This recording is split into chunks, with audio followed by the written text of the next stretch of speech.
last two games. We only played good for halves.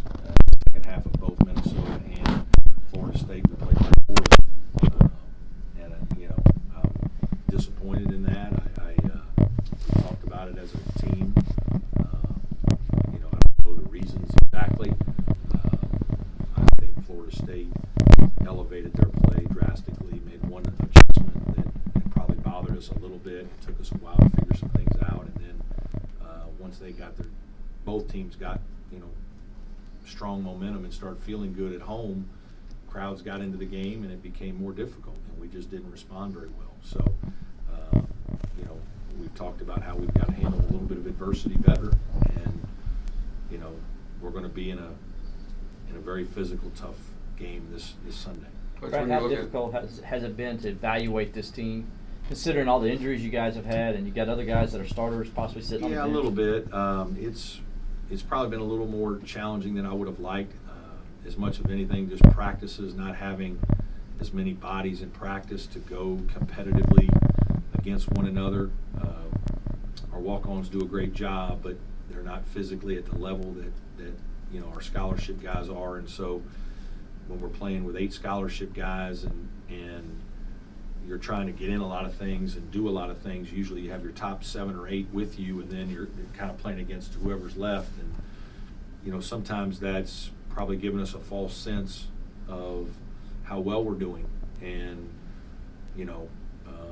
maybe we don't get as tired because we're not competing against good players, good on good scholarship level guys, size and speed as often in practice. We've really only been able to do it in small segments, and I think that's slowed a little bit of development on certain players, and then obviously the injuries themselves have slowed. It has been nice. Clyde has been able to do half-court work here the last week and a half, and so that's been another body that's been able to help us. Jonathan Bear being back here the last really 2 weeks for practices, consistent practices, has started to kind of help and been able to allow us to do a little bit more. The last couple of days we've been able to do more than we've done in really a month because of Chase's injury and Alex Hemingway being out. So that part of it has been a little bit difficult. Coach, when you look at South Carolina, how much of a matchup problem is A.J. Lawson with his length on the perimeter? Yeah, I mean, he's a great player. He's NBA level talent guy that has gotten tremendous experience playing overseas, as well as being a primary player now for South Carolina for 2 years. I mean, he can really score. He can shoot it. He can handle the ball. He can play the 1. He can play the 2. He's a problem, and we're going to have to pay a lot of attention to him, and our guys are going to have to do a great job of trying to make, if he does score, make it take several shots to do it. With A.J. Lawson coming back, he hasn't really played that much this season, I think, if at all. How do you evaluate what he's done when he hasn't played that much this season? A.J. Lawson? Sorry, Keyshawn Bryant. Keyshawn Bryant, yes. Well, we know what kind of player he is because we saw him last year. He's a tremendous athlete, fierce competitive guy, really good attacking you in closeout situations, very good offensive rebounder. Obviously that's been hard for them. That's a big injury. I mean, he started a lot last year, and he's a good player. And his athleticism, his competitive spirit, really is, that's what Frank likes, and so you can see why he's,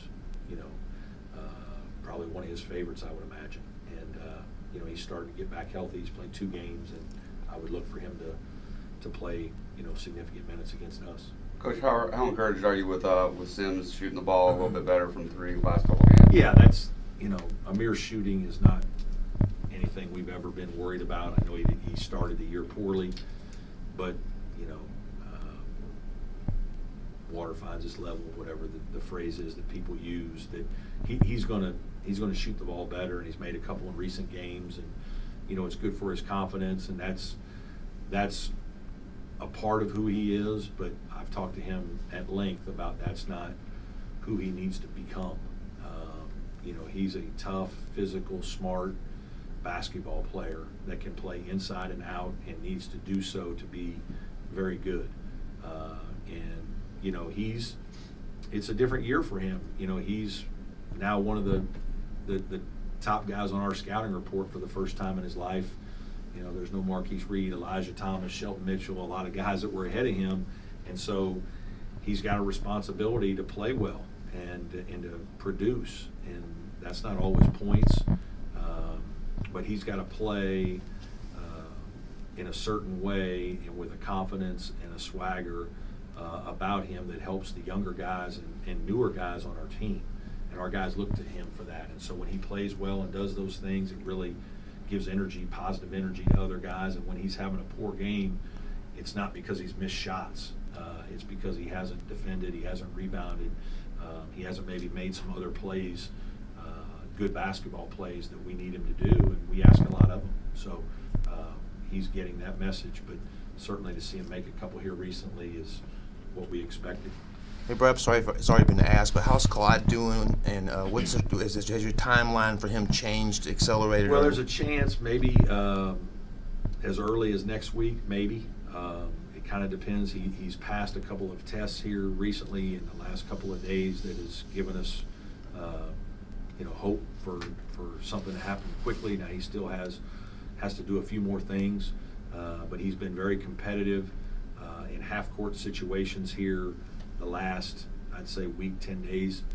Still hasn't done full-court stuff much, but he's involved in practices. So, we're optimistic that maybe there's a chance next week he could get a little time. If not then probably, right after Christmas, that would be the hope for us, as long as everything goes well. He's still got a few things he's got to do.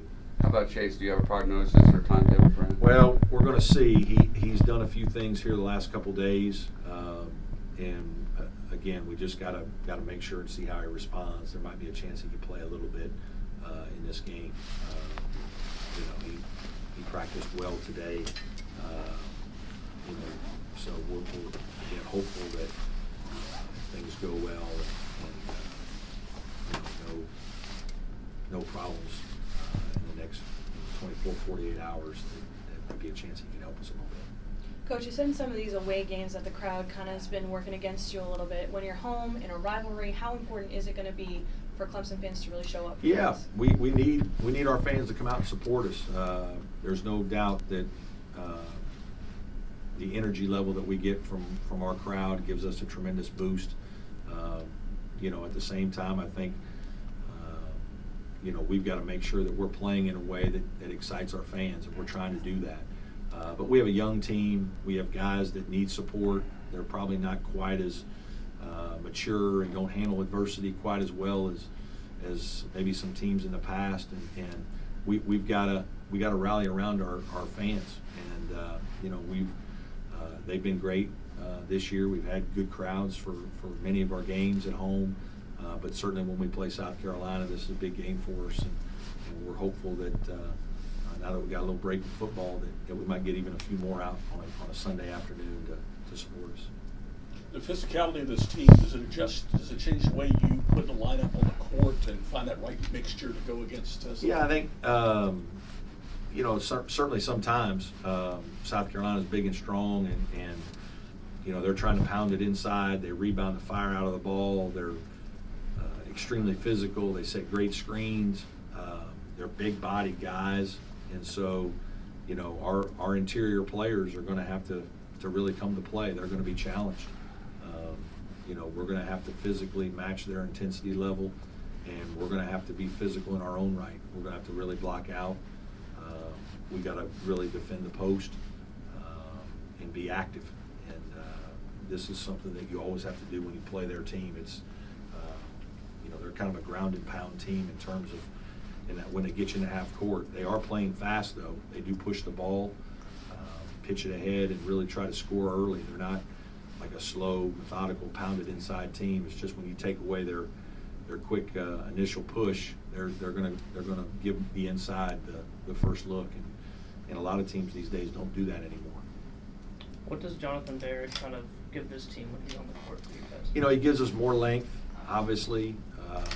he moves well for his size. I think he's a very good passer, and so I think he helps our offense some with his ability to move the ball, because our four-man, if you will, handles the ball a good bit in our offense. You know, and then he's a versatile guy because he can do some different things. He can play in some different places on the court. So yeah, he's a guy that I think really helps this team, gives us more size and length, something that we're a little bit short with. And you know, it's good to have him back. Obviously, he's not like he was exactly before the injury, but he's certainly working to get there. And this team just needs more depth, and he'll certainly help in that area moving forward. All good? Thank you, Coach.